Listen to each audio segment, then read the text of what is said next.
Hi, this is JM DeMatteis, and you're listening to the Never Gets Old podcast with Mac Jackson.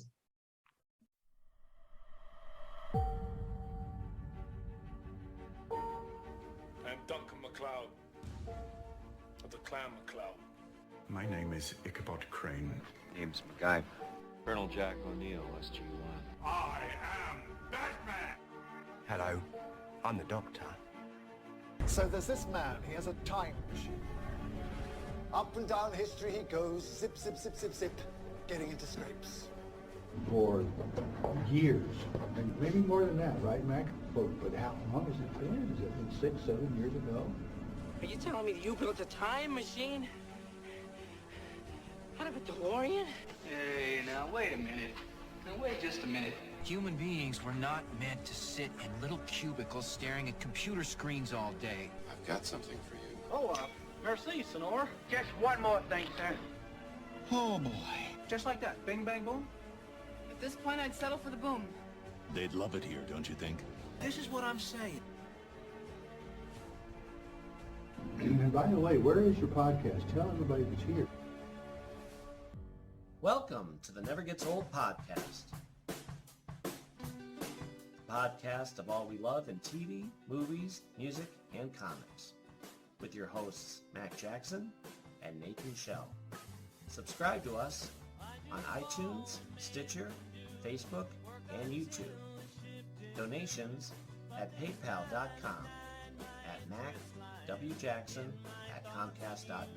Listen to my taping songs, DJ saying that they're too long.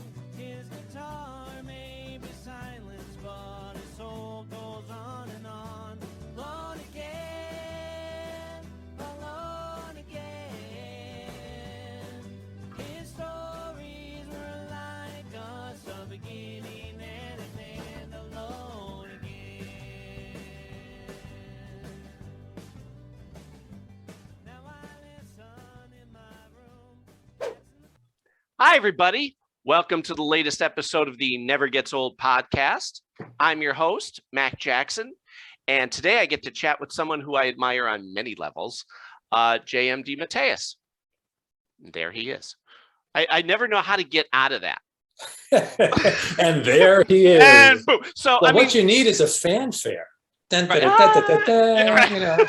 I'll add that in later. Right, fake applause in the background. It'd be good. It'd be good. Make me feel better. Well, like I said, it's us talking, but I have to talk to the audience, which is a different dynamic. And then how do you go back to, and now you talk, Right. And then you need to hire an announcer, see, who introduces the show and then turn. Well, you would still have to talk to the audience. So it's not going to work. Yeah. Ed McMahon died, so I can't use it.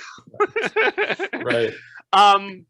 So yeah, I was thinking of you. Well, first let me tell you, besides, comic books and music and all that, which I know we'll get into, I know we've always had a nice back and forth through social media. And with certain people, it gets to a point where I go, it feels kind of stupid that I haven't actually had this happen with that person yet. So I was like, not to be a pest, but I think we need to, it'd be nice to have a one-on-one real conversation, because you could say so much more than typing. Right.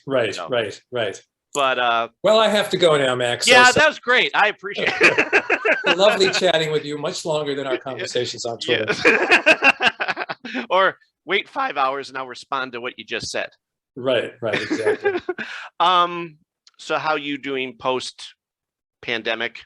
I don't believe that it's post-pandemic for a start. So, right.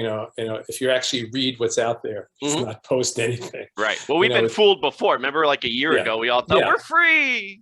I was just reading the numbers the other day, not to get too deep into this. And if you look at a year in the past and now, the numbers are much higher than they were a year ago.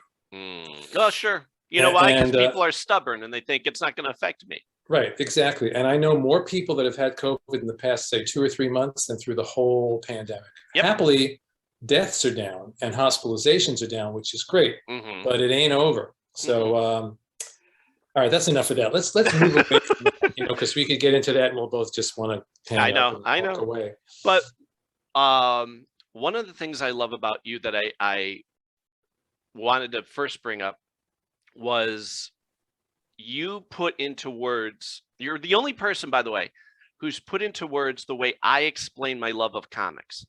When you talk about the chemical that drops, and now again, I watch and listen and read because I love your work and you as a person. But when I heard that, I went, now that's a reason right there to have him on, because I love comics so much. I remember it was late 80s. You were doing Justice League International, I think, at the time. And the spectacular Spider-Man run that we're dying for Marvel. Right, that was early 90s. Yeah, that was a couple of years later. Yeah. Well, see, for me, it all feels like it's one. Late 80s, I get out of camping. I had stay a week at a campsite. My mother goes, "What do you want to do?" And I go, "I want to go get comics. Like, I want to officially start." Because all my life when I was a kid, I'd get a couple issues. If my aunt took me to the corner drugstore, I'd get an issue there. Right. Oh, and that was what I learned how to read on, was these books. And I couldn't wait to be an official comic book guy. So from that day on, I went and got, okay, need Justice League, need Daredevil, anything that had Spider-Man or Superman or Batman. My mother had to go, you got to stop. You can't get everything that you see with their name on it. I'm like, why not? And I walked out of there with a big, thick bag of annuals and, How much were comics in the late 80s? I don't even remember. Oh, God. Were they just like a buck? I think they were $1.50? $1.50 or $1.25, maybe. And golly gee, how times have changed, unfortunately. Well, I'm old enough to remember, it's really going to date me, and I was probably 7 years old when comic books were still 10 cents and they went to 12 cents. And I was with my mother in our local candy store in Brooklyn where I bought my comics. And she and the woman that owned that store were appalled. I still remember, I don't remember which one of them said it, but they said it with such horror. They went, 12 cents for a comic book? It was like, oh my God, could you imagine? I had a friend a few years before that, he had to go into the hospital for a very minor thing, but his mother gave him $1 and he bought 10 comics to take to the hospital. And I was so jealous. 10 comics at once. Oh my God. He was getting his liver taken out, but I was envious. No, he was having a mole removed. It was no big deal. Oh, nice. It was okay. Yeah. But yeah, I had that desire, and once I got it, there's no turning back.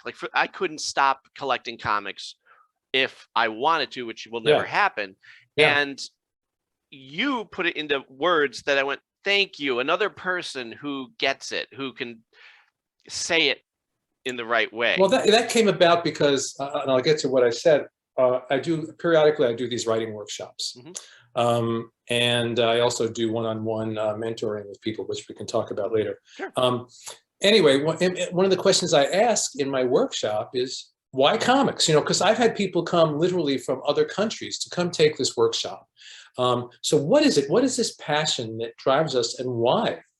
And the conclusion that I came to is that, there's something in our brain, there's a chemical in our brain that drops. The first time we see that combination of words and pictures, there's something that we have in our heads. This chemical drops, and it's like, it's like getting addicted to a drug, but it's a much more positive outcome, and something, our brain responds in a way. Certain other people will look at the same thing, and it's like, I know people that are like, I don't even know where the balloons go. I don't understand. This confuses my brain just looking at the page. Their brains don't have that chemical, and in fact, if anything, it's confusing.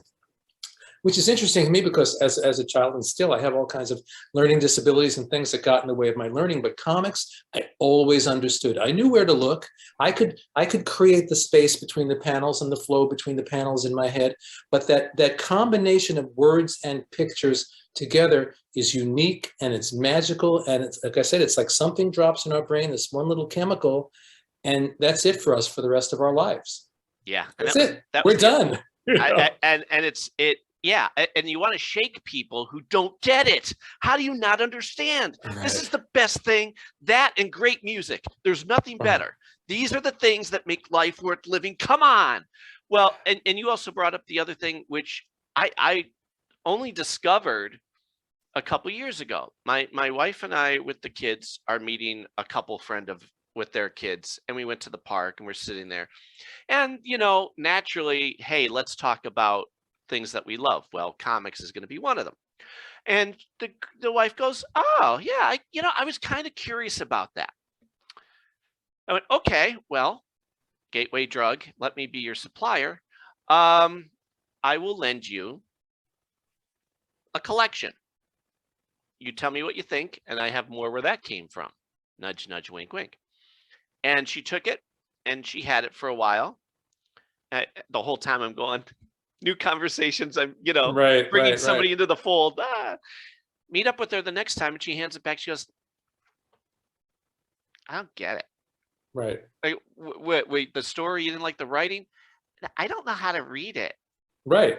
Like, it's left to right, up to down. It's the same thing like anything else, only they strategically put the balloons. And if you have any sort of question, try it a couple times, it'll flow. And she just couldn't do it. Some people just don't. And it doesn't, it has nothing to do with intelligence. It just has to do with our brain wiring. And some people, it just doesn't compute. You're the only other person that brought that up that I went, okay, so I'm not alone. This happens with other people too. Yeah. Yeah. I was so frustrated and disappointed because I'm like, no, you're missing out on, beauty here. This is, it's inspiring too if you get like good stuff. Right. But, I think I remember when we were, when Andy Helfer was launching Paradox Press back in the 90s at DC. When I originally did my autobiographical book, Brooklyn Dreams, through them. And Andy wanted, one thing he wanted in these books was sort of to simplify, not the stories, but the way they were told, in the sense of not the typical, crazy panels and balloons, all over the place that would, he wanted it to be civilian friendly, and because I think there are comics, someone pointed out once that like those people that you're talking about, that we're talking about, can probably read comic strips. Sure. It's simpler. It's like there's a balloon or two, and so the things like, if you look at something like Mouse, right? The storytelling in Mouse, it's right there on my shelf. Yeah, it's not like a regular comic book that we're used to. It's not the storytelling. The story is complex. The storytelling is not complex, and a lot of civilians can pick that up. I think Will Eisner was the same way. Will Eisner, his storytelling was incredibly simple and direct. You weren't, and it's just the more complex the visual storytelling gets, I think the more just certain people's brains can't get it. They become overwhelmed, which I understand because of my own learning disabilities. Like, I can't read maps. Okay. I look at a map and my brain is overwhelmed by all these lines going all these different places. Sure. And it's like, I'll go to my wife, here, you look at this. I can't figure it out. And that's why I relate to people that will look at a comic book page and go, I can't figure this out. And it probably overwhelms them and they put it aside. My thing is, I found out years ago, I was tested as a kid just to make sure I got into this prestigious school. And one of the things they found out, and at the time it meant nothing to me because I was like, second grade, I just wanted to go to McDonald's. Perfect pitch, which is good, and selective photographic memory, which that's interesting. It sounds good, and on one half of it is, because what that means is if I like something, say comic books, music, something in a show, without trying, I got the photographic memory. I'm going to be able to tell you any detail years from now, and people go, how the heck do you know that? Interesting. The downside is more like what you're saying is, if it's something that I don't want to know or I have to know, like say schoolwork, if I don't like the subject, it's like trying to get a square peg in a round hole. I completely relate. Right? I not that so much I don't see a photograph in my mind, but the things that I'm passionate about, ask me about them. Always. I've always been this way, and I will give you all the information you need, whether it's comic books or the Beatles or Charles Dickens or whatever. As long as I'm passionate about it. Yep. But if I had no interest, it was like in one ear and out the other, and I really struggled in school, but again, the way our brains are wired is a fascinating thing. Yeah. And then, you grow up with these limitations. And when I was a kid growing up, you never heard the word learning disability. Nobody even knew what the hell that was. Right. You're just a lazy, dumb kid. I just struggled, and I would, do brilliantly in English because that was just my brain is wired for reading and writing and, just naturally. I didn't understand the grammar rules. I just knew how to write a correct sentence, and other subjects, including like, subjects that you think would be idiot subjects, I'm like in the back of the class, feeling like the class idiot, struggling. And then you learn through your life how to wend your way through these walls that come up in your brain. Yep. I remember being about 15 or 16. I don't think I've ever talked about this on a podcast, but we'll get into it. Why not? And I was so frustrated because of these limitations in my brain, because you go to school, and aside from those classes where you did well, the teachers, especially in that era, they made you feel like an idiot. Sure. So I will use contemporary terms instead of the terms I used back then, which were acceptable. I said, I'm either the world's smartest mentally challenged person, or I'm the world's most mentally challenged smart person. You know what I mean? I couldn't, because I knew I was smart. I knew I could read things very, very deeply, intellectual things, philosophical things, and get them in a, I take things in very intuitively. I don't take them in necessarily intellectually. And then other things, it's like the simplest thing sometimes, it'd be like hitting a brick wall. Sure. And I just couldn't get it. And it made me feel frustrated and stupid at the same time that I knew I wasn't. And so because there was no framework in those days to help people that had these limitations, I had no answer to that question. And as an adult, when you finally hear about these things, you go, oh, that's me. That's what that was. Problem. Yeah. Okay. Yeah. I remember studying if it's something you don't, you have an issue getting it, you're going, okay, study it, say spelling or whatever, pass the test. And as soon as you're done with the test, you could feel your brain go dump. You memorized it, and it just goes. And hopefully I'll never have to know it again. Like algebra. That was terrible. Oh my God. I don't even want to get into algebra. I was able to avoid it until college. I didn't have to do it in high school because I went to art. I went to Vo-Tech for art. And so your afternoon you didn't have to do a foreign language or algebra. You were gone to a different school. So when I hit college, and they're like, all right, well, you have to do algebra, but I want to draw. Can I draw instead? How about if I write? Can I write? No, you have to do algebra. And, which again, if the teacher had stuck to what it was supposed to be, I could have gotten through. But he would have you study for one thing and tell you, no, this is going to be on the test. And then because he thought he was so clever, he'd give you a completely different test. And you're going, well, how am I supposed to pass now? Well, a lot of it is in the way it's being taught. And now they know how to teach people that have these, even to call them limitations is wrong. No. It's just a different way that we take in information, and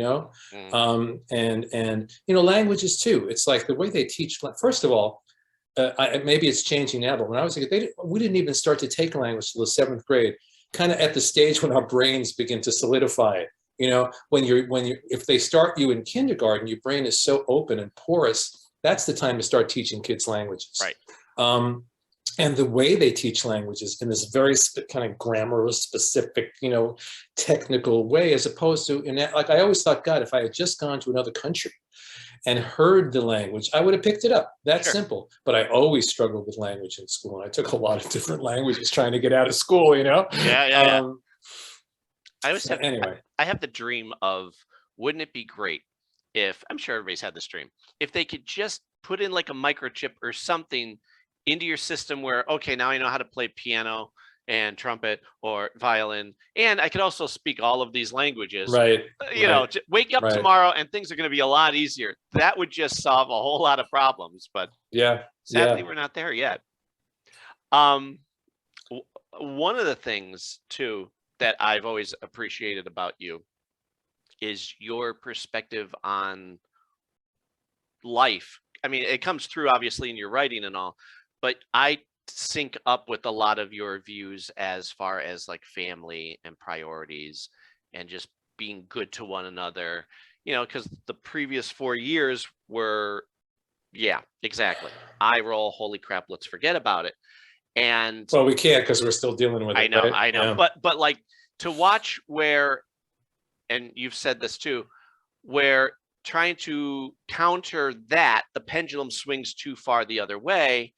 And now, you're waiting for it to go back to this, where everybody's nice to each other. And if you are a horrible human being, you know enough to shut your mouth, and you don't have somebody telling you, no, you should be proud of being ignorant, Right. So you Well, brought up, we had for 4 years, we had Voldemort giving people permission to be their horrible. worst selves, to Yeah. be their absolute worst selves. and be everyone went, proud "Well, of it. right, here's our national example. Let's go for it. Let's all be that way." And that's a horrible thing. To the point where I still see an American flag and I know who's hanging that flag, and I go, you're tarnishing it because you think that's that American flag means that.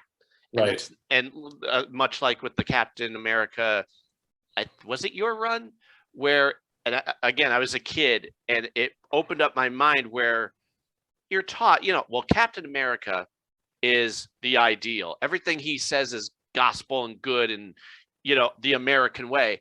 And then he comes out and goes, no. I represent the idea of what we should be, not what it currently is. I was just writing about that yesterday because they're putting out a Marvel Masterworks with the beginning of my Captain America run. So I was writing an introduction for that. And that's what makes a great Captain America story. Because there's nothing to do with left, right, middle, or anything. He's the American ideal. Right. And the great Captain America story is about the gap between the ideal and the reality.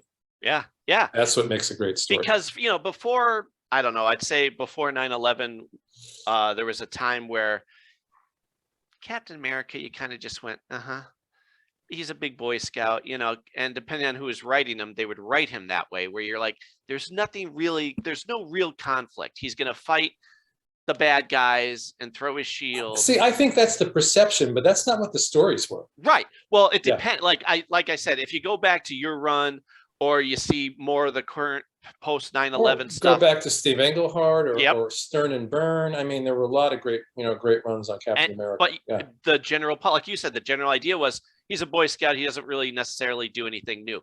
No, get into the guts of it. And it's that conflict. Yes. And as a kid, like, wait a minute. Oh, so the country can be wrong and it's okay to say so. And again, like we just said, the 4 years that we went through proved that better than anything, to a comical degree and yet a horrific degree. Both comical and tragic. Right? Because if you tell people in a few generations, they're going to go, yeah, right, you're exaggerating. Sadly, no, we're not. Right. Know. But that type of thing comes through in your writing that I've always put it to you this way. If your name's on it, I'm getting it because I'm comfortable with it. Like, I know I'm in for good stuff. No matter you're welcome. No matter who the character is, no matter what the story is, I have complete faith in what's going to be presented to me, even if I don't. Your Justice League Infinity. I was going to get it anyway because it's you and it's the Justice League and it's the animated Justice League, but it was cosmic-y.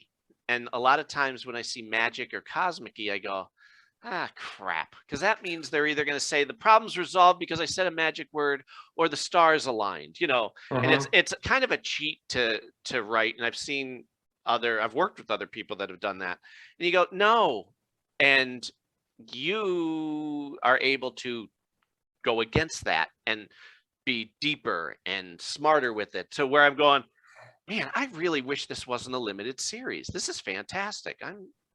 I love being because that was a sequel to the TV show. I would love to see that evolve into an animated movie or something. Yeah, I think it would be great. And James Tucker co-wrote it with me, who's very, very, very deeply involved in the DC animated universe, worked on all those shows and all those movies. So you never know.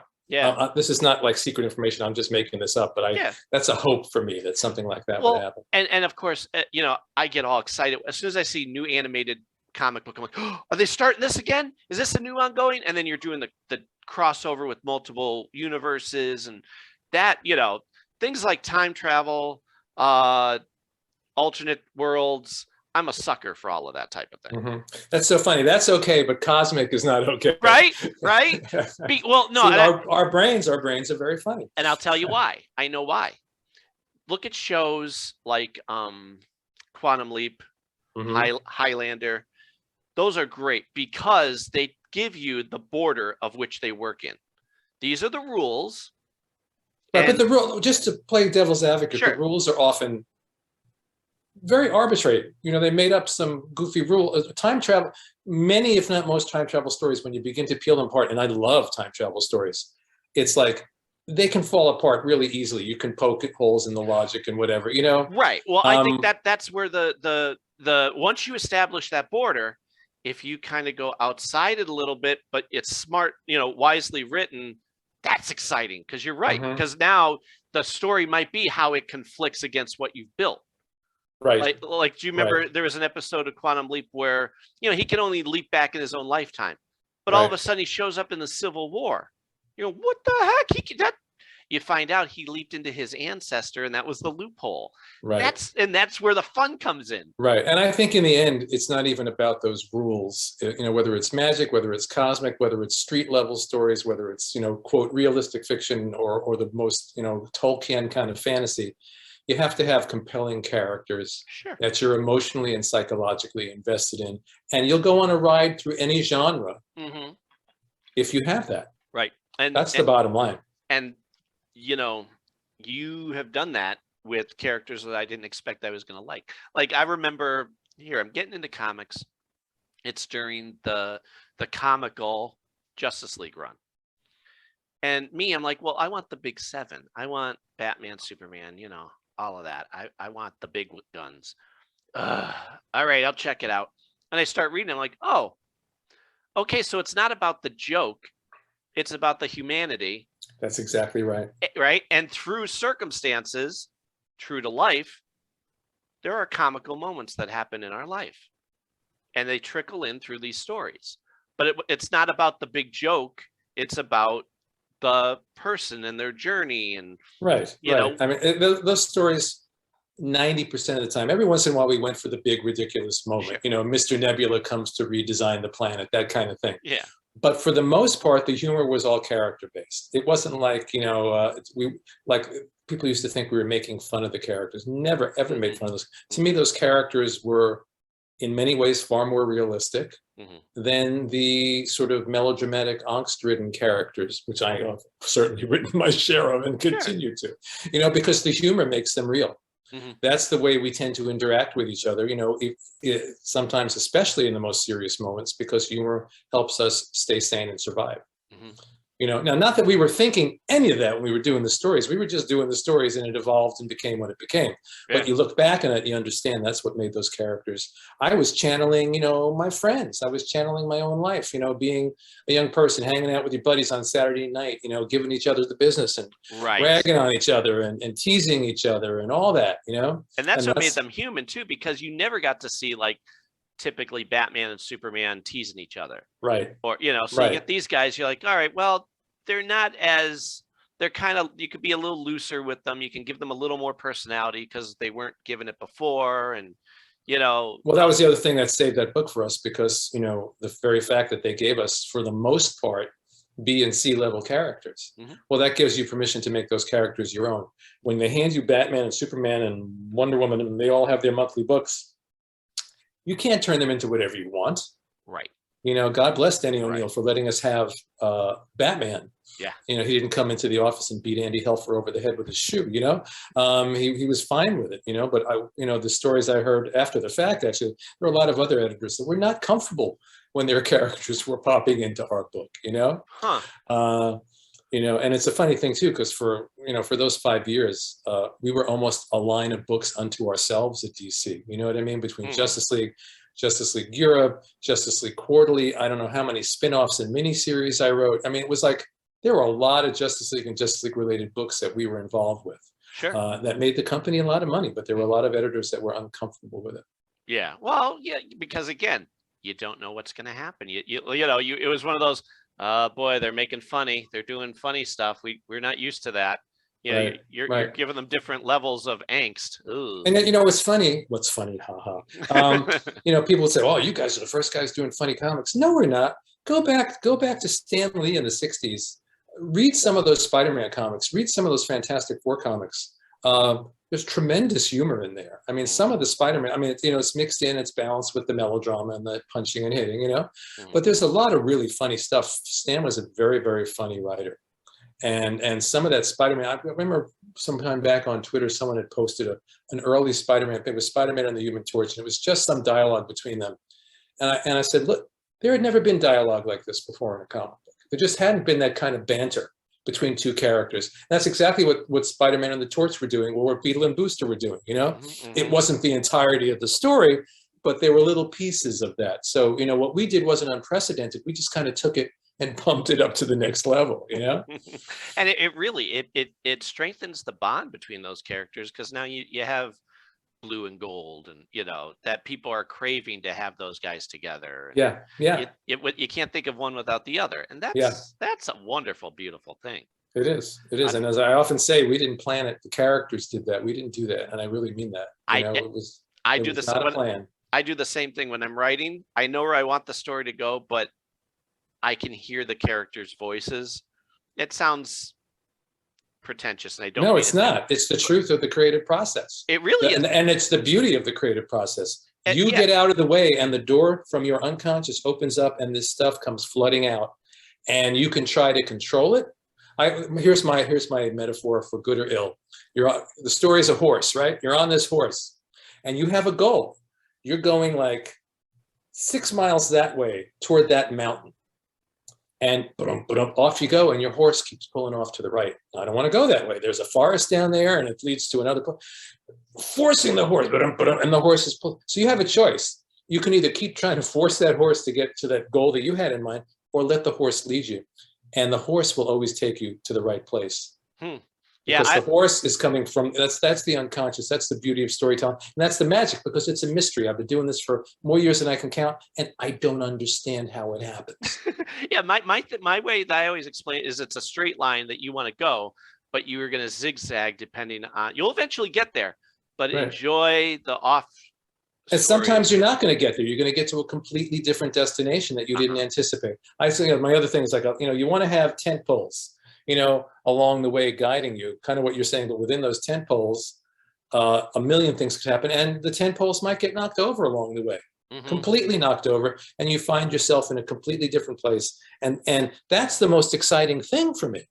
If the characters do something that surprises me, if the story does something that surprises me, the guy who's allegedly in control of it, then I know the readers will be surprised, because if I didn't expect it, you're not going to expect it, Yeah, like the moment when I go, I didn't know that. Is the best moment. It's that, because I'll be writing and go, well, he wouldn't respond that way, so I can't force it. He would say this, which would mean that, which means this conversation between these two characters is not the two sentences I thought. Right. This is going to be a paragraph of back and forth where it naturally has to play its course. And then you go, okay, so then where are we? I love that. I get excited. I'm like, yes, because I'm going to sit down, I'm going to write the next chapter or the next episode. 5 minutes, give me 5 minutes. And then you start going. And you're like, this is good. I want to see where this goes. This is, whoa, an hour's gone by. All right. And then you hate to put it down, but you got to sleep at some time. I learned about, the power of the unconscious years ago when I was working on Moonshadow, which was my first big creator-owned series, which Dark Horse put out a beautiful, beautiful hardcover edition about 2 years ago. It was, we're like 3 issues in. It was the best thing I'd ever done. I don't know where this was coming from. I'd never written like this in my life, because I was able to step outside the Marvel and DC mindset, and I was just writing for the first time. It was just like nothing I'd ever written. I wasn't trying to be Stan Lee or Steve Gerber or Jack Kirby or whoever. I was writing as me. And I get to the 3rd issue, and I'm about 2/3 of the way through, and I hit a wall. And I'm writing this stuff, and it's just dying on the page, and I don't know what to do. Just don't know what to do. And I literally laid around the house for a couple of days, just laid there, like, as if not literally, but like kind of stabbing myself. Oh God, woe is me. Woe is me, yeah. And then I'm laying there one day, and this balloon pops in my brain, and all of a sudden, there's the whole end of the story, like a movie in my head. I didn't write it. I watched it. I watched it and I wrote it and it was perfect. And what I've seen over the years is, you know, I'd been through that process before, but I'd never really recognized it in the same way as I did in that moment, you know?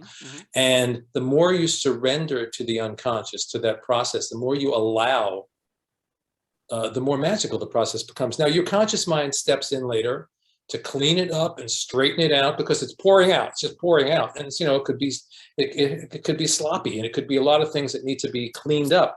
But the essence of the creative moment is coming straight from your unconscious, and it's a magical, wonderful thing. And you're right, because I've had that where I'm like, okay, I'm gonna finish this episode. What should be next? And again, you have to take a break. You have to step back. You have to watch shows that inspire you, or read books and blah, blah, blah, blah. Walking away is part of the process. You know, that's what people don't understand. It took my wife years to figure out that when I'm doing nothing, I'm not really doing nothing. Right. In fact, the doing nothing is the most important part of the process. And it's the same thing. If you're learning an instrument, as I'm sure you know, you go, all right, in my mind, I know what I'm supposed to do, but my fingers aren't getting the chords the way I want them or quick enough. You step away, whether it's a half hour or whatever, a day, you come back, something inside you clicked, and now you're like, oh, this is easier. I don't know why. Yes. I've had that happen where I've stepped away from my guitar. I haven't really, you know, because some years ago, I finally got a piano. I started playing the piano more, and I'd stepped away from my guitar. I hadn't played it as much, and hadn't played the guitar for months, maybe. And then I pick it up, and I'm better than I was when I put it down 4 months before. Why is that? I don't know, but something in my mind was playing the guitar the whole time, you know? Yeah. And those are the things that I don't care. Someone can write a book and try to explain it. You can't explain it. You know, whatever you come up with is not explanation enough for the magic of the unconscious. I just go, I'm thankful for it. Whatever it is that clicked, that allowed my brain and my fingers to sync up. Yeah. Thank you, God. Exactly. One of the things, a couple thoughts. One is I always wanted to thank you for, as a Catholic, making the Spector the spirit of redemption as opposed to vengeance. Well, you know, when they approached me about that, and they told me what had happened with Hal Jordan, and he was going to be the Spector and all this stuff, I said, and they wanted me to write it, and I was like, I can only write this if I can't write the guy, you know. Now, I don't want to cast aspersions on the thing that came before, because like Ostrander's run was really great and very complex, and it wasn't just one thing. But you know, the original iteration of the Spector was the guy who turned into a giant cheese grater and grated the bad guys up, you know, and then put them on his pasta and ate them, you know. And I said, I can't write that. This has to be about his journey to redemption. I mean, like, you know, everything I write in one shape, form, or another is about somebody's journey to redemption. Because we're all looking for redemption of some form for something, even if it's imagined and not true, you know? Right. And they said, no, that's exactly what we want. That's exactly what we want. So I couldn't have written the book there. I couldn't write the vengeance character. I always had a problem when somebody says, oh, I'm a God-fearing man. I don't see God that way. Right. If God is love, what are you afraid of? Exactly. Thank you. That's, again, putting it in perfect words that I'm thinking. You know, it's about, I came up with my own, what do you call it, motto, which I made stickers of and everything, which I found 3 things carry you through life: give, forgive, and be humble. No matter what we do or how we look at anything in life, one of those 3 things is the way to look at it. Interesting. Yeah, it's one of those things that I went through a time where I went, okay, which one of these 3 things does this fall into? Okay, there it is. And it kind of like simplifies your viewpoint on how to handle the craziness of the world. That's interesting. Yeah. I think for me, you know, I've said this many times before, the older I get, the more I realize that the single most important quality to have in life is compassion and simple human kindness. That's all, really, when you come down to it, that's all anybody wants. You know what I mean? In their life, they want a little understanding and a little kindness. And the reason why we have so many crazy people running around, I think they didn't get the understanding and the kindness that they needed in their lives. And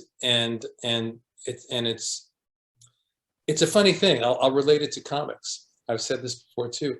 One of the great things about writing a villain, quote, we'll put villain in quotes, is that like any of these characters, you have to essentially become them.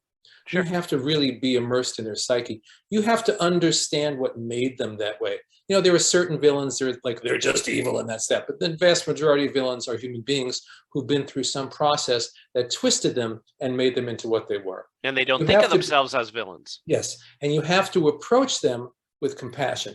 So that exercise as a writer also is something I can bring into my life. And plus it's something I tried to have in my life, which is probably why it is in my writing, and vice versa. But, you know, now sometimes in life, as we know, because there are some very twisted people, you have to have compassion from a distance. Yeah. Ooh. Because they're toxic. That's very smart. I like that. You know? Yeah. Because I think sometimes people try so hard to be compassionate that they end up being doormats, and that being compassionate is not about being a doormat, you know, or being abused. Oh, I'm very spiritual, so I'll just let them do whatever they want. You know what I mean? Right. Passive. Yeah, it's that passive thing, and that's not what compassion is about. But like I said, sometimes you have to have it from a distance.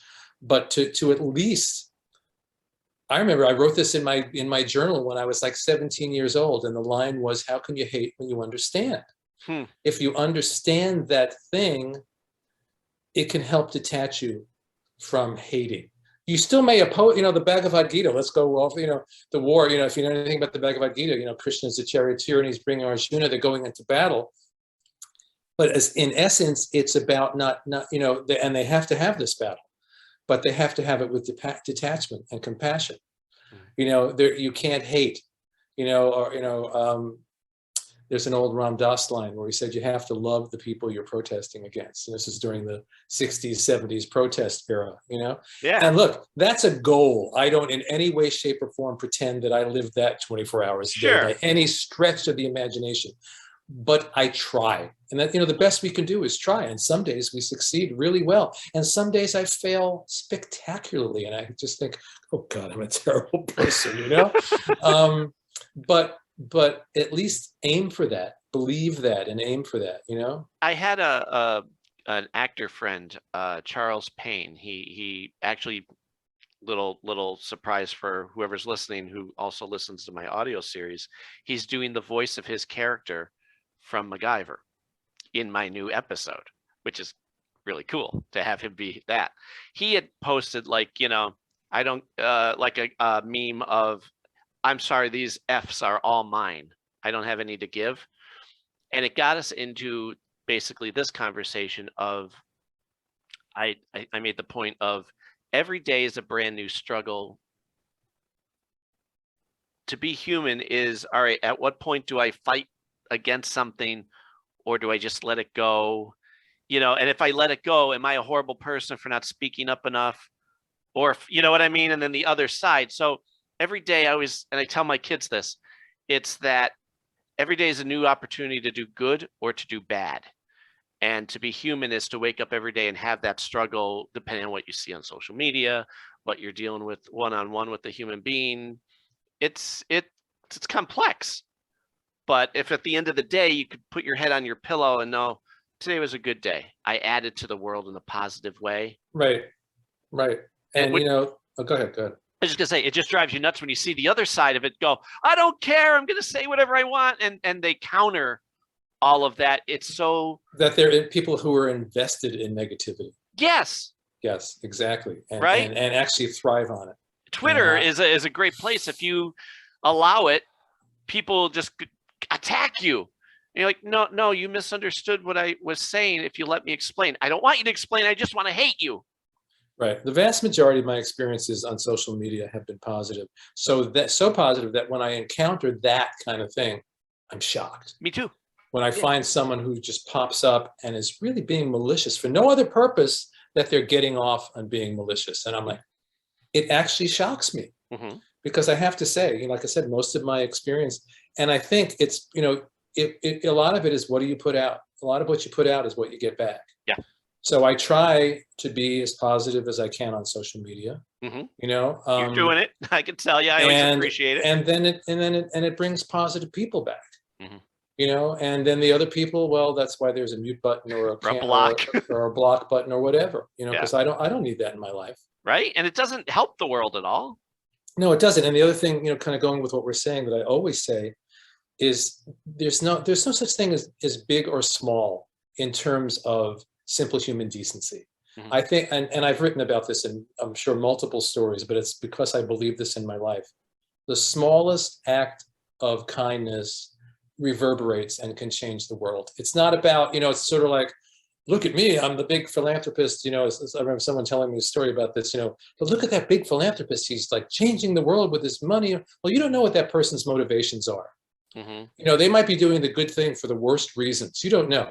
Mm-hmm. And even the people that are doing it, that's great that they're doing it. But, raising 2 sane children with good hearts is changing the world in the most profound way imaginable.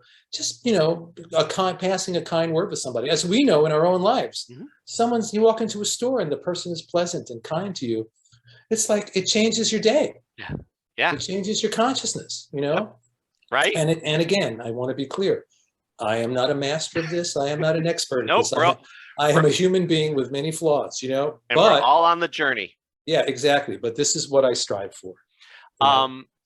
Yes. And I see that, like I said, in your writing too, which is what I always get excited about. And one of the things I learned as a writer from you is not only knowing when to say something, but when to not say something. Like, case in point, the Harry Goblin story that we love and we're waiting for Marvel to collect. That was very big for me because I'm like, besides loving Sal's art, and I got to tell him that, so that was good. I'm looking at the pacing of each issue was such a highlight for me. And again, just getting into comics, most like by that point, I'm like, okay, this is different. Wow, there's no words on this page. But again, there doesn't have to be. Right. Each right. Well, panel. That's a choice. That's a writing choice, and I've told this story before, but it bears telling again because Sal is so damn talented. We did those stories, Marvel, quote, Marvel style, which is plot first. Now, a lot of people misunderstand that. They hear these stories about Stan calling up Jack Kirby and saying, let's bring back Dr. Doom. And Jack goes off and creates 4 issues worth of story based on Stan saying, let's bring back Dr. Doom. That's not the way Marvel style works, you know? Right. When I worked with Sal, my plots were very tight, they were almost full scripts, page by page, panel by panel, dialogue, little parentheses about, here's what the theme is, here's what the emotions, here's what the psychology is. But the beauty of Marvel style is then before you do the final script, you get to respond to the artwork. And it's a whole different headspace when you see that, you're imagining it in your head, but then when you literally have the Sal Buscema page in front of you. And so we had the death of Harry, and it was a very dramatic thing. It was the payoff to 2 years worth of stories.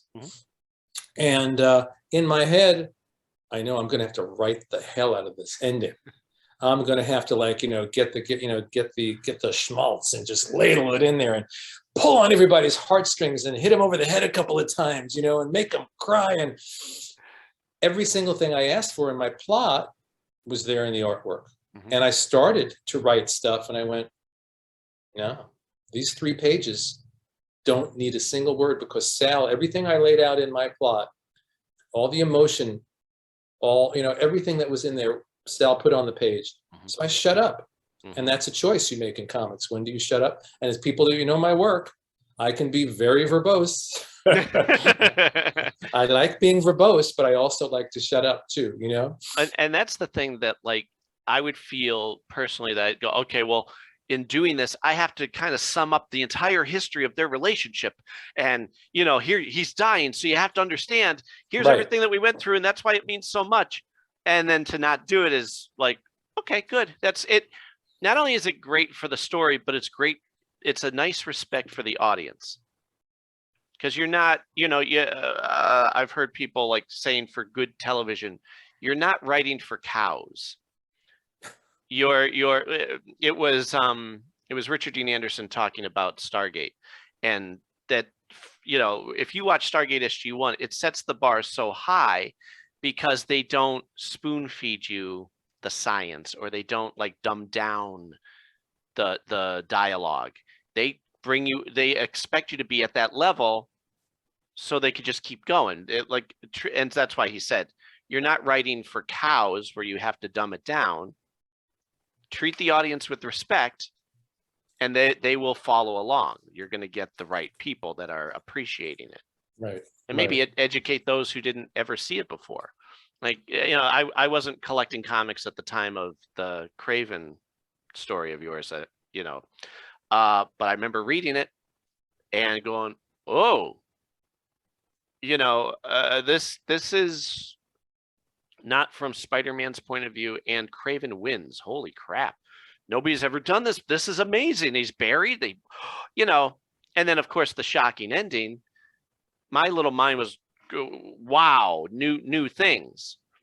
And so that sets a new level of expectation for anything that comes afterwards. And then, you know, this sounds obvious, but the fundamental thing about comics is kind of go back where we started. It's words and pictures. One can't exist without the other. Craven's Last Hunt would not have existed in the form that it exists without Mike Zeck. Had a different artist done that, again, Marvel style. I'm writing a plot, you know, with all this stuff in it. But the beauty of Mike Zeck's artwork, aside from the fact that he can just draw like nobody's business, is he is a consummate storyteller, just like Sal. All the emotion that I'm telling, explaining, it's on the characters' faces. All the action is really clear. Someone else drawing it, and it's happened to me a number of times, you have to explain what's happening in the art because it's not clear, which is why you know, sometimes you'll get those balloons that are like, you know, I stumbled and I'm falling off the roof. Right. Because in the artwork, it ain't clear, you know? Right. And you know, with Mike, everything on level one, and you know, the action, the emotion was all there. And then, so if you read Craven's Last Hunt, what is it? It's all interior monologue, because I didn't have to explain what was happening in the pictures. Right. I could go deeper and deeper and deeper in the characters' heads. And I remember, like, Spider-Man was always, and I think that's why your stuff really jumped out to me too. Spider-Man had always been too much internal dialogue years before. It's, I'm swinging through the city and, oh, I got to make sure I get bread for Aunt May, and, you know, hey, what's going on over there? I should probably swing down and do something. Hey, I'm landing on the, and some writers would get a little too descriptive, where you wouldn't do that with, say, Batman. Batman's very limited. So you come along and do Spider-Man. I'm like, he's keeping his mouth shut. I don't need to know everything that's in his mind at the moment. And when he does say something or think something, pay attention. It's meaningful. You know, it's not wasted dialogue. That's interesting. Yeah. Interesting. It again, through the years, you could see different writers handle the character a different way. And well, that's the beauty of these characters, though, is that that's why the classic characters remain classic, because they're open to interpretation. They can be bent a lot of different ways. Look at Batman. I have written Batman on Batman the Brave and the Bold, where it's this kid-friendly, fun adventure. And I've written the darkest, the Batman, the demented version of Batman. And then the Batman in the middle, who's the Batman I like the best, who is still the dark Batman, but he is an intelligent, compassionate, sane human being. That's the Batman that I like the most. Me too. But you can take Batman and bend him these different ways, and there's a fundamental essence of Batman that remains the same. If a Batman story doesn't work, it's because you bent it so far you broke it. Right. You know what I mean? Yeah. But there's a lot of ways to bend it, different interpretations of the same character, and the Batman, the Brave and the Bold Batman can exist with the darker Batman and still, in their essence, be the same Batman.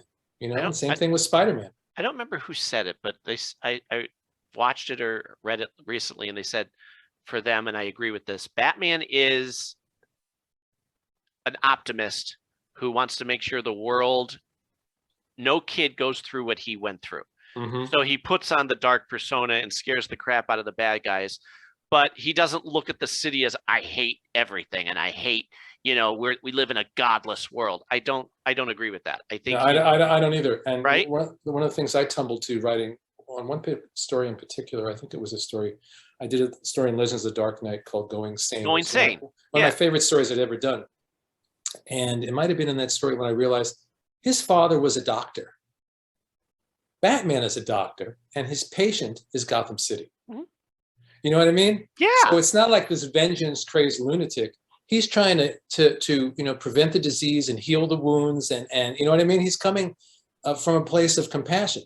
Now, obviously, it's trauma that convinced him to put on a costume and dress like a bat, you know? So, but we also have to, that's the leap we make with superhero comics. The truth is, as I've often said, most of these guys, if you would just send them for therapy, they'd hang up their costumes and never have to go out and do this again. Because honestly, the truth is, if you're Bruce Wayne with all the money that you have, you can do a lot of good in the world. You don't need to put on that stupid costume and do that. But I think it's that personal, I have to physically do it. But we take the leap because we like costumed adventurers and it's fun. So we go with Batman that way, you know? Yeah. Was it Denny O'Neil who said, wrote about how kids shouldn't be afraid of Batman? It's only the criminals who should be afraid of Batman. Well, that's a very smart comment. So I do not like the demented Batman. Even, you know, I did a graphic novel. It was probably in the early 2000s called Batman Absolution. And this terrorist attacks Wayne Enterprises and a lot of people die. And it takes place over the course of years as he's hunting her. He finally tracks her to India. And she's now like this saintly charity worker, almost like a Mother Teresa kind of person, because she's seeking her own redemption. And Batman's whole thing through the whole thing, there's no redemption, you know, there's no forgiveness, there's no redemption, you know, until at the end, after this woman dies, he doesn't kill her, but she dies, and I forget how. And the last scene, he leaves a rose on her grave, which is basically the moment contradicting all that stuff he's been telling himself through the story, you know? And I remember a lot of people just never caught that. You know, they never caught the fact that, no, the guy who's running around saying, no forgiveness, no redemption. I even had a line in the story where he thinks, you know, when did I get mixed up? When did the mask become the man? That's not who I am, you know? Because when he's Batman, he's play acting in a lot of ways. He's play acting. And, you know, the movies really underscore that with, you know, I think they've gone too far with the goofy voice, you know, it's kind of like, I'm Batman, you know, I'm Bruce Wayne, I'm Batman, you know, it's like, he's acting, he's pretending. And there's an old Kurt Vonnegut line though, you know, we are what we pretend to be. So sometimes you become the very thing you're pretending to be. And I think that's an interesting wrinkle with Batman. And that's the danger of being Batman. He is pretending, but you pretend long enough, you become that thing you're pretending to be. Sure. Do you remember when you, and you would appreciate this because I remember the moment when I went, okay, I'm going to be a writer. I'm going to do this, whether it makes me money or not. This is now, I have to do this. I have to pursue that. Do you remember when that happened for you? Like for me, it was college. Like it was always not necessarily writing, but my childhood was spent on the floor with stacks of paper and crayons, drawing. I was always drawing. Me too. Art was my first thing. Me and singing. That and singing. And yeah, I always liked music, but then, you know, when I discovered the Beatles in the 5th grade, then music became the thing. And I got guitar lessons and I started to play and eventually played in bands and wrote songs and still do. You know, and then writing was something that just came naturally to me, you know. Although I remember being like a little kid, 8 years old or something, looking in the yellow pages for publishers for my novel that I wasn't writing or anything. I don't know where the hell that came from. I'm going to write a novel and I'm going to find a publisher at 8 years old or whatever, you know? So it was just always creativity. And I just knew that was my path, always knew. I remember talking to a friend, you know, maybe when I was 14 or something and saying, I will never have a 9-to-5 job in an office. Because I knew I don't have the nervous system for it. That's not who I am. God may be good at some specific things, you know, and not very good at a lot of other things. And these are the things I do, and these are the things I love. Going back to what you were saying earlier, you know, the things that I love are the things that call me, and the things that I don't love, I'm not very good at. Now, whether that's some block in my own brain or I'm literally not good at them or a combination of the two, I don't know. So I always knew that I wasn't going to go down that other path. That it was always going to be some creative thing. And I'm grateful every day of my life. I thank God that it worked. Yeah. Because that's not it's not a matter of, oh, I've decided. No. Yeah. There's a lot of people who decide they're going to be the next rock and roll star and Right. Well, you know, and it's interesting. I think about the fact that music was and remains a great passion of mine. But at a certain point, I stopped pursuing that. I had a band that broke up, and you know, and I was starting my writing career at the same time. And I just sort of moved over into the writing. And looking back, I see my own nervous system, my own way of interacting with the world. That lifestyle would never have worked for me. You know, I always say, and I'm only half joking, I would have ended up dead in some hotel room somewhere on the road, you know? It's like my nervous system could not have handled that lifestyle. I still love music, you know, I've recorded music. I want to go back and record more of my songs and, you know, do another album or 2 or 3, because I got a lot of songs circling the airport, you know? But that life, being in a band, being on the road, all that stuff is not made for me. So that the universe gave me this life that's so perfectly suited to what I do, which is to be alone in a room with my imaginary friends, having the time of my life. And also that has allowed me, just as a human being, as a father and a husband, to always be here for my family. Right. You're preaching to the choir. Yeah. I always look at it as I have many irons in the fire. Okay, I'm doing the podcast. I have the audio series, so I'm always writing and acting. And that's another itch, the acting thing. I knew I was never going to move to New York or LA. I'm in Pennsylvania. You're in New York, right? Yeah, upstate New York, yeah. Okay. So I knew I wasn't going to move for this. Well, I was never going to stop, and I was always going to be a singer-songwriter. I just figured I'm going to do it for me first. And then if an opportunity presents itself, then I can share such a thing. Well, now with the world that we live in, I'm doing stuff on the computer and I make it available. Exactly. Now, I'm not making money, but people are listening to my audio series, and people do occasionally buy my singles. Great. That, I feel like it's not about the money. It's about contributing good into the world. Just the fact that you're doing it puts you ahead of the game. Puts you ahead of a lot of people who think about doing it their whole lives and never do it. Yeah, I always try and encourage it. Then it tumbles over. Then it tumbles over, and if you get to make a living out, that's even better. It's gravy. The truth is, I would be doing this anyway. Same thing. Right.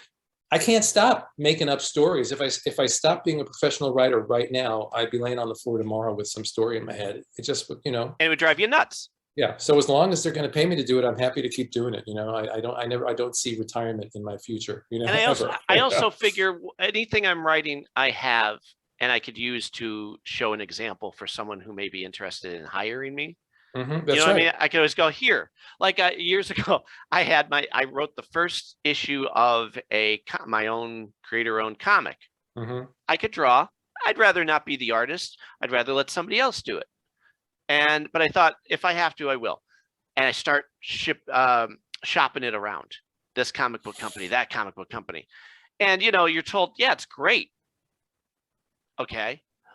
But we want to do our own characters. And my thought was, give me something to write. I'll gladly write it. And they're like, yeah, we'll let you know. Well, I still have that issue.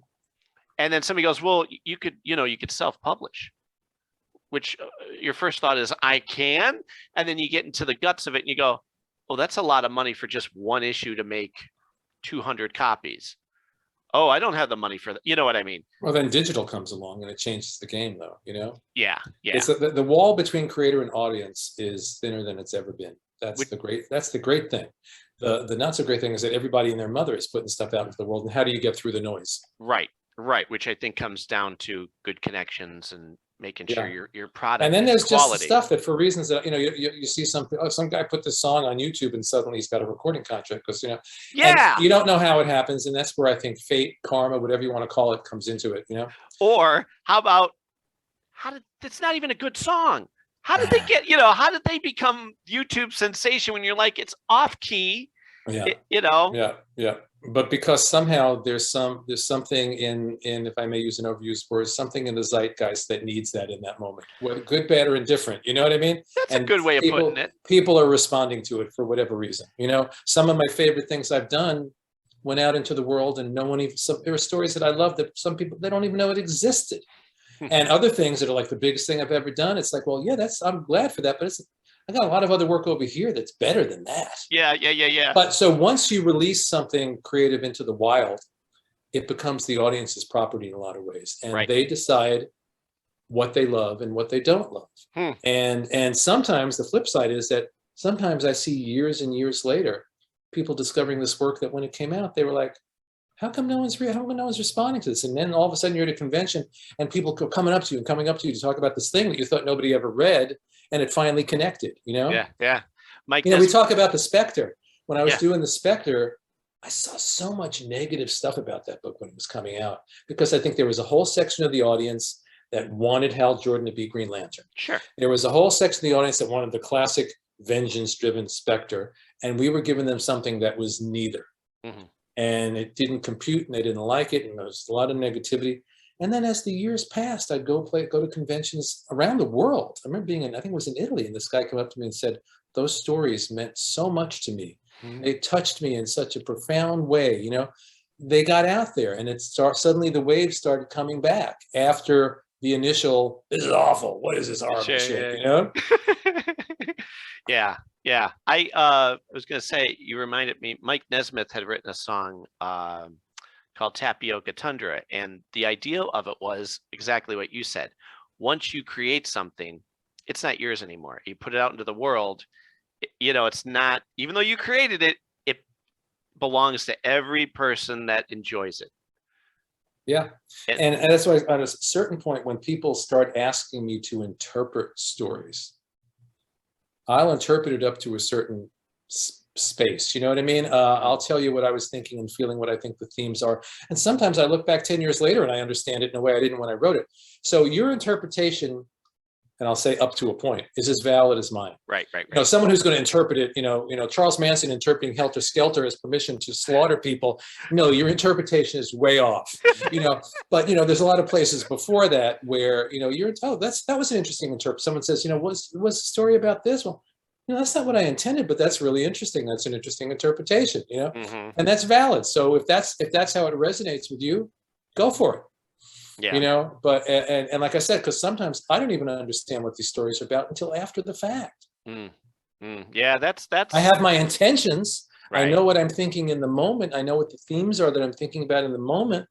But later on, I go, oh, was that story about my father and I didn't realize it, or whatever it may be. You know what I mean? Yeah. That's amazing. As a way to plug I'll plug my novella that just came out this past week, called The Excavator, which is available now as an ebook through a site called Neotext, or you can go straight to Amazon.com. It's an ebook. And we're talking right now about getting a print edition out as well, hopefully in the next month or so. I'm just writing this story and following the characters. And when I was done and I read it over, I realized, oh, this is so much. Now it's about people that are psychic and telepathic and all that stuff. And right. It's about a lot more than that, but I realized that this is all metaphors for my own life and my own psyche and the way I feel in the world. And I wasn't necessarily thinking about that when I was writing it. I was just writing it, And afterwards I said, oh my God, this is like, if you can interpret the symbols, this is straight autobiography here. Do you know what I mean? Yeah. Now it's about an FBI psychic and another psychic, and there's people caught. So I'm not in the FBI and I'm not a psychic, but it's autobiographical. Do you know what I mean? Yeah. Because and I always say that I think everything in the end is autobiographical. Sure. My joke thing that I say, and I only mean it half jokingly, because when I think of escapist fiction, I go like, what about Tarzan or John Carter of Mars, Edgar Rice Burroughs? Great stuff, but escapist fiction. And I always say, I'm sure if you knew Edgar Rice Burroughs really well, and you're reading John Carter, you go, that's Edgar, Yeah, that was him last week. I can't believe it, So everything is autobiographical. Sometimes it's intentionally so, and other times it's unconsciously so, but everything is a Rorschach test in some way. And I look at the Rorschach test and I see my own psyche, but the flip side is you may see the Rorschach test that comes out of my head and it's reflecting your own psyche and what you respond to in my stories, Yeah. There may be 20 things happening in that story, but you're responding to one particular theme that resonates with your psyche. And that's the whole thing between reader and audience. Why do we love the art that we love? Because there's something in there that resonates. From the time I was a kid, from the first time I saw the Beatles, there was something, I loved them all. I'm the biggest Beatles fan you can find, but there was something about John Lennon that resonated with me. Really? And as I got older, the more I saw who he was, what his life was, what his pain was, what his struggles were, I understood why it resonated with me as a child who consciously was not dealing with that stuff in my own life, but on my unconscious was like totally connected, because as my wife likes to say, we all have these little antennae we're not aware of, and you walk into a room and you tend to resonate with the people that have similar histories psychologically or emotionally or whatever it is, and I respond, I talk about The Twilight Zone, which is a show that I just adore. I still think it's the greatest TV show ever made. Yeah. Why was I at 6 years old so entranced by that show? And I realized in some ways it reflects an aspect of my own worldview. The worldview being that the universe is a magical place that is alive and we interact with it. And it has lessons for us along the way. Now, at 6 years old, I wasn't thinking that. No.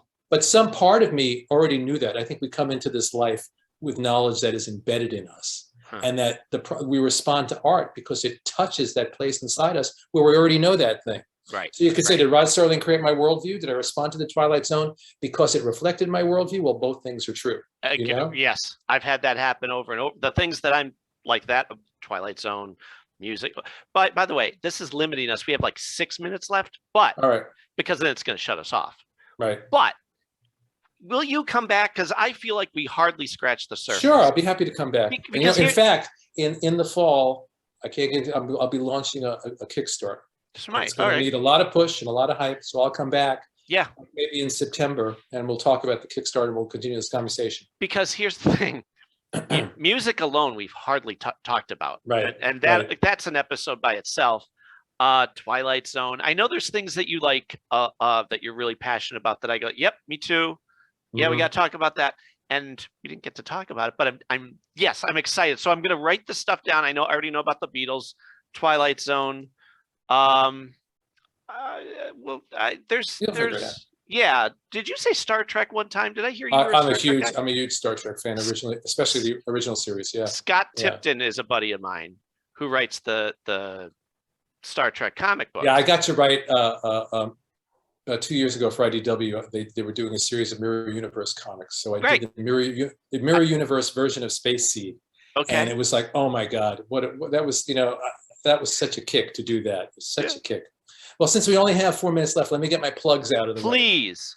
So The Excavator is the new novella, which you can get, as I said, either at neotext.com or through Amazon. The final issue of Ben Reilly's Spider-Man just came out, and we'll have a collected edition out in July. There'll be a collected edition of Justice League Infinity coming out in early July.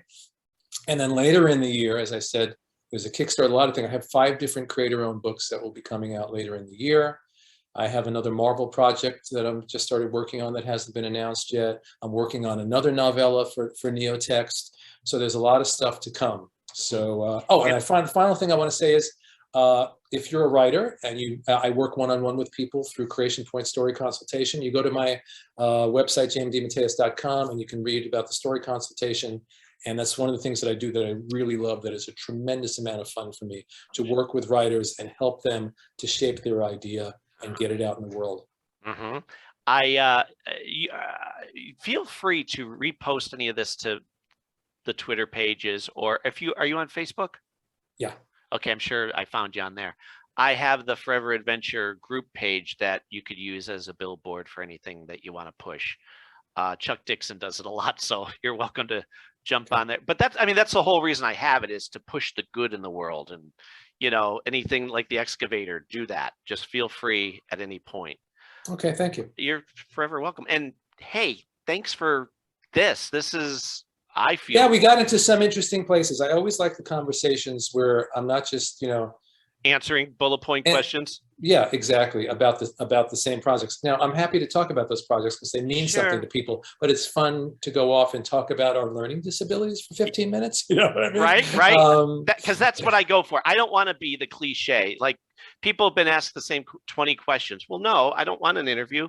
Let's have a conversation like people who like each other. Right. Yeah. Well, this is fun. Thank you. We'll do it again in the fall. I can't wait. I will remember, and I'll bug you about it near September.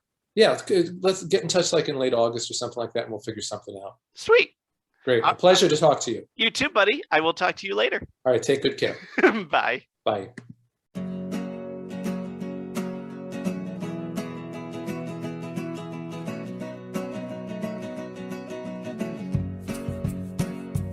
The Never Gets Old podcast is part of the Forever Adventure Network and made possible by your donations through Patreon.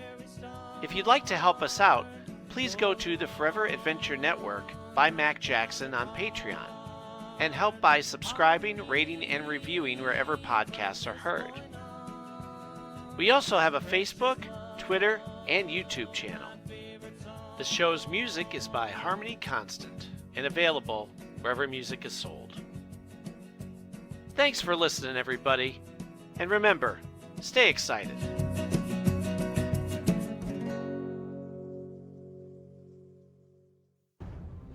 The Forever Adventure Network.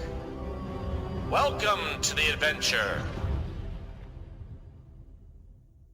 Has MacGyver inspired you to be kind and creative? Has Jack O'Neill inspired you to be a leader and be sarcastic?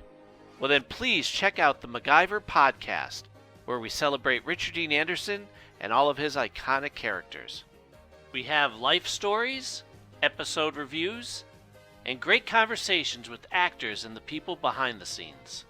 We also have merchandise, blogs, art, and so much more, all through the Forever Adventure Network. Join us today, and remember, stay creative, everyone. The Forever Adventure Network. Welcome to the adventure.